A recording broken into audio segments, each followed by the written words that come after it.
Hello guys, welcome to Amit Things. In this video we will learn how to install Audacity on Windows on Ubuntu. For that go to the Ubuntu software. Under the left dock, click on it. On clicking, go to the search option and here in type Audacity. Here it is. Click on it.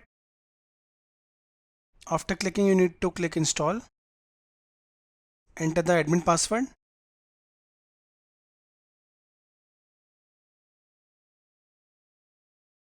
Click authenticate. After that, the installation started.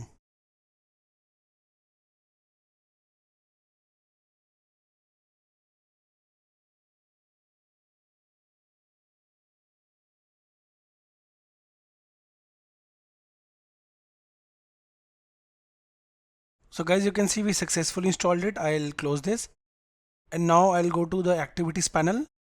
Click here in type Audacity and click on it, and this will open the Audacity. Now it will open. Here it is. So guys, in this video we saw how we can easily download and install Audacity on Ubuntu. Thank you for watching the video.